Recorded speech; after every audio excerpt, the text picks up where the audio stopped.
Welcome to part 4 of this discourse, The New Fire. You might ask, what does Ted Turner have to do with this?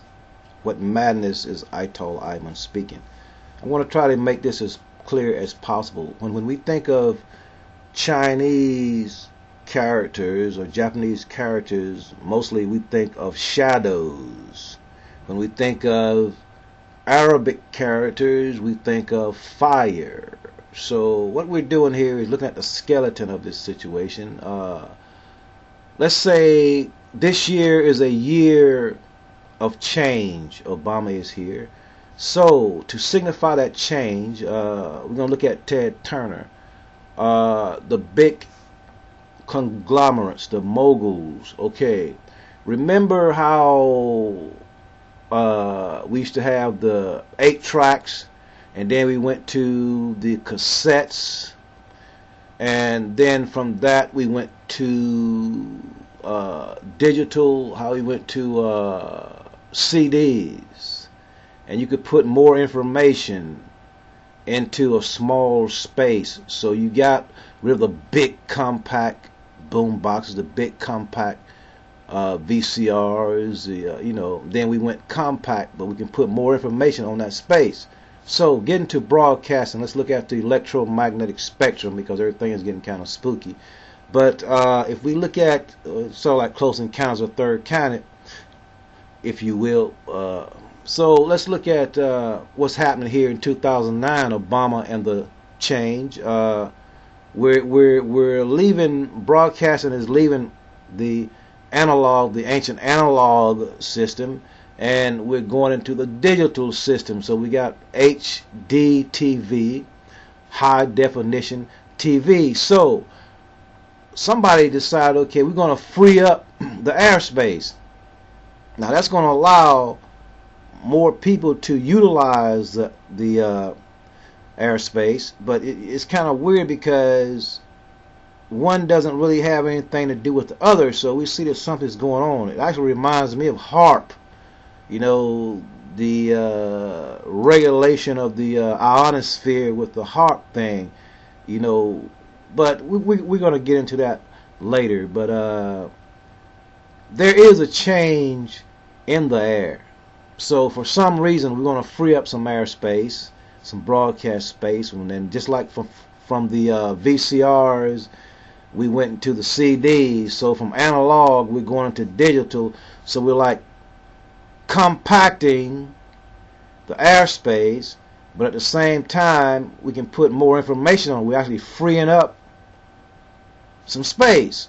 So the thing about that is knowing how to utilize this space. So you can see why I put Ted Turner in there. Just like, for instance, the big moguls are buying up all the space and all the airways and stuff. And just like when the dawn of the age of the computer came in, we got YouTube, so we can broadcast.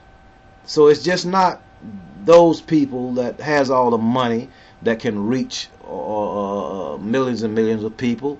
We're doing this on YouTube. So we're talking about the genius of Stevie Wonder and his inner vision and the character and the thing that he sees. So this year, 2009, all communications has changed to digital. The bandwidth is being compacted. More information can fit into less space, freeing up more space to communicate. And so what has happened is to the electromagnetic spectrum is the same thing that's happened to the 8-track recorders. And so we're in the final frontier here in 2009. So this was a prophecy of the November 6, 1987 Stevie Wonder album, Characters. This is what this was all about.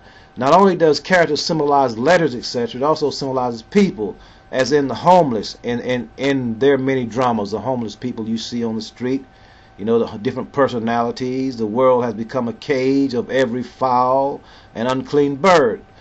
Thus the song You Will Know, from the album. This was a telepathic vibration. So we talked about the mask and the tragedies and the media thing and all this kind of thing. So here in the year 2009, the year of the change and the high definition mode and all this kind of thing. So check this. Why is it that you think that during Black History Month, we just had a black president, so in Black History Month, so what Obama, how Stevie Wonder was promoting the campaign signed, sealed, delivered, so he knew that it was going to happen. So in thanks, Barack Obama and Michelle Obama in the White House is saying, the First Lady and everybody is saying, okay, they'll be presenting on the 25th of this month, a few days away. They'll be presenting Stevie Wonder with the Library of Congress award. So this man, Stevie Wonder, is a national treasure. We all know that. So there will be a concert for this man, Stevie Wonder, this great man, this prophet, on the 25th, and then the next day will be showed on PBS as a part of its performance at the White House series. You are now in tune on the one, the force itself. At this time, we call it the Master Blaster Jamming. So many of us know, that there's something about Stevie Wonder. He has this inner vision. So what I realized was I think it was 1973, August 6, I believe, 73 or 74, he had an accident and he went into a coma. So at that time, his soul or spirit left, and it was programmed by higher forces, the Anunnaki. So when he came back to, there was a message in his music. You know how people say they were abducted? So there was a message in his music given to us by the Anunnaki. So this is the genius of Stevie Wonder. He is a prophet, and some people see him as a Messiah figure. But being politically correct, we have not been able to talk about this, and certain forces have kept me away from Stevie Wonder with this, that we're supposed to come together and do this concert. Basically, his brother Milton Hardaway for the last 28 years have kept me away. Now they have this clandestine group, the La Rota group. Research that group, the La Rota group.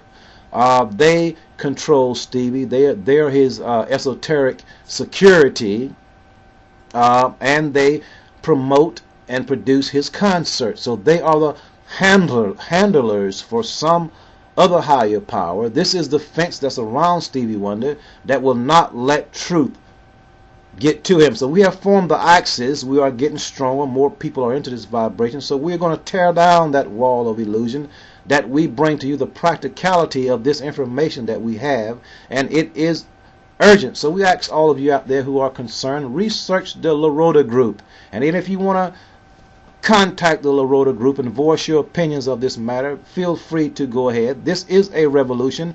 Business cannot be as usual in this time. So the old thing is going out. We can see that with the HD TV and everything. So this is our time.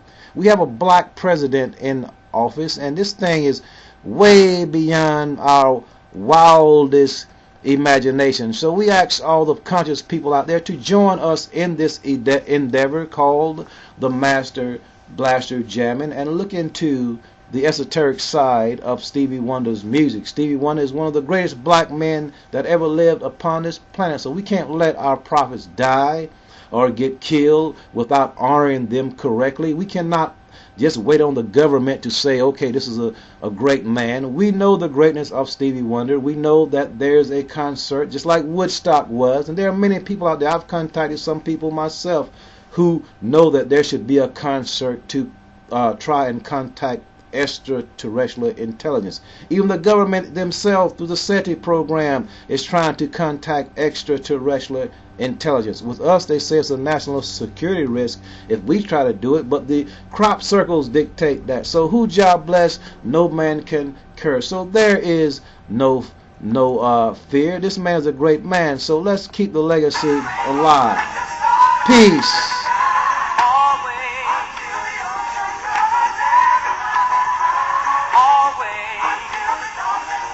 But what I was saying, what I'm trying to say is that with the HDTV thing, there's more to it than what they're saying. So let's research the heart thing. Let's see what they're trying to do with the ionosphere. the area of the atmosphere where the broadcast signals are bounced off. Let's see what they're trying to do with that. So let's keep our eyes and our ears open and let's don't be fooled. Peace.